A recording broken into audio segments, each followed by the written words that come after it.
때론 사람의 마음은 다른 사람의 불행을 기뻐합니다.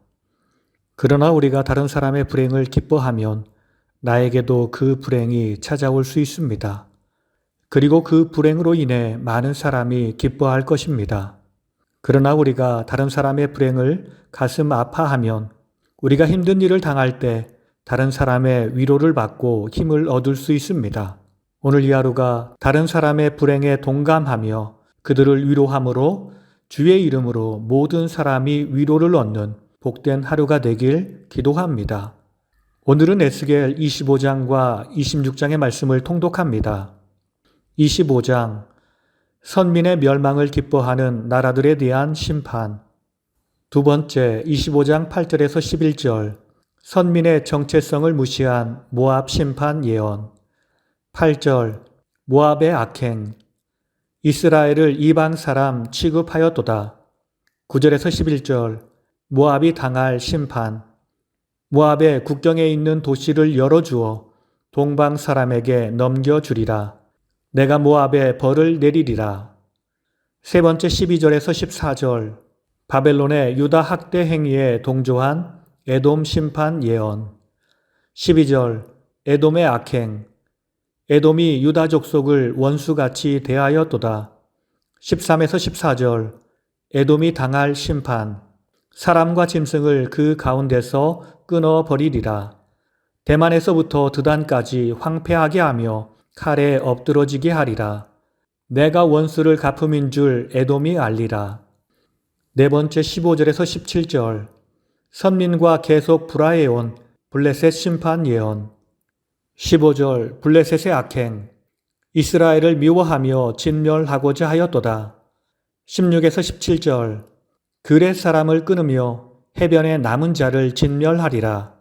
분노의 책벌로 내 원수를 그들에게 크게 갚아주리라.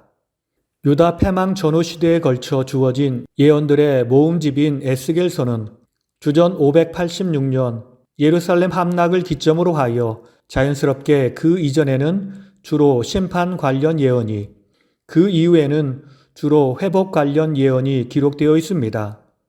이를 기준으로 하면 에스겔의 선지자 소명 장면을 기록한 서론부 1장 1절에서 3장 15절, 그리고 전기 심판 예언 3장 16절에서 32장 32절과 후기 회복 예언 33에서 48장 등 세 부분으로 구분할 수 있습니다. 이 가운데서도 전기 심판 예언 3장에서 32장까지 기록 중 주전 586년 예루살렘 함락 이전에 주어진 예언들로서 주로 남유다 멸망 예언을 수록한 전반부 3장 16절에서 24장 27절과 남유다 멸망 전후를 즈음하여 남유다를 적대한 주변국들에 대해 선포한 심판 예언을 수록한 후반부 25장에서 32장으로 나누어 볼 수 있습니다. 25장부터 32장까지를 살펴보면 모두 7나라에 대한 심판 예언이 기록되어 있습니다. 이것은 연대기적으로 기록되지 않았고 국가별로 선민을 적대하고 해악을 끼친 악행에 대한 심판 예언을 한 곳에 모아 제시하는 특징을 보입니다. 국가별로 심판 예언을 제시하는 순서는 유다를 중심으로 동북쪽에 있는 암몬을 필두로 유다의 북서쪽에 있는 시돈에 이르기까지 6나라에 대한 심판 예언을 시계 방향으로 하여 제시하고 맨 나중에 애굽에 대한 예언을 기록하고 있습니다. 25장은 열방 4나라 곧 암몬과 모압과 에돔과 블레셋에 대한 심판 예언을 기록하고 있습니다. 이들 나라 중 앞에 3나라는 요단 동편 나라들이며 블레셋은 요단 서편의 지중해 연안에 있는 나라입니다. 이들 나라는 유다와 인접하여 있으면서 유다에 대해 적대적인 태도를 보였습니다. 26장 선민의 멸망을 기뻐하는 두로를 향한 사중 심판 예언. 첫 번째 26장 1절에서 6절 열국에 의한 파괴가 부각된 두로를 향한 첫 번째 멸망 예언. 1절에서 2절 선민의 멸망을 기뻐한 두로의 악행. 11째 해 어느 달 초하루 두로가 예루살렘을 향해 만민의 문이 깨져서 내게로 돌아왔다고 기뻐함. 두로가 자기가 충만해질 것을 기뻐함. 3절에서 6절. 두로를 향한 첫 번째 멸망 예언. 열국에 의해 파괴될 두로. 바다가 그 파도를 굽이치게 함같이 여러 민족이 와서 너를 치게 하리라. 성벽을 무너뜨리고 망대를 헐 것이라. 이방의 노략거리가 되며 딸들은 칼에 죽으리라. 두 번째 7절에서 14절. 두로를 향한 두 번째 멸망 예언. 바벨론에 의해 철저하게 파괴될 것이라. 7절에서 10절. 두로성 함락 과정에 대한 예언. 내가 왕 중의 왕 바벨론으로 너희를 치게 하리라. 너희를 치려고 사다리를 세우며 토성을 쌓으며 방패를 갖출 것이라. 사람이 무너진 성 구멍으로 들어가 치리라. 11에서 12절. 두로성 함락 이후의 사륙, 약탈, 파괴의 예언. 내 성을 헐 것이며 내가 기뻐하는 집을 무너뜨릴 것이며 내 돌들과 제목과 흙을 다 물 가운데 던질 것이라. 13에서 14절.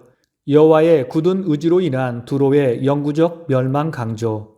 너를 맨 바위가 되게 한즉 내가 금을 말리는 곳이 되리라.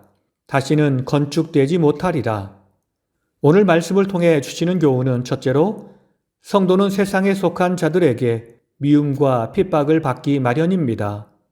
25장 15에서 17절은 열방심판 네 번째로 유다 서편 지중해 연안에 있었던 블레셋에 대한 심판 선고입니다. 15절을 보면 블레셋 사람이 옛날부터 미워하여 멸시하는 마음으로 원수를 갚아 진멸하고자 하였도다 라고 말씀하였습니다. 하나님께서 블레셋을 심판하시는 이유는 이스라엘을 미워했기 때문입니다. 블레셋 사람들은 자기 중심적인 사람으로 그 주변을 다 점령하여 자기 땅으로 만들고자 했습니다. 그런데 이를 막고 있었던 것이 이스라엘이었습니다. 그들은 강력한 철제 무기를 사용했음에도 하나님의 보호를 받는 이스라엘을 능히 이기지 못했습니다. 그래서 항상 이스라엘을 시기했고 미워했습니다. 우리 하나님의 백성은 이 세상과는 다른 삶을 살아갑니다. 하나님의 말씀과 하나님의 법을 지키며 살아갑니다. 그것을 알지 못하는 세상은 우리 믿는 자들을 향해 다르다는 이유로 핍박해 왔습니다. 이것이 하나님의 자녀들에게 예정된 길입니다.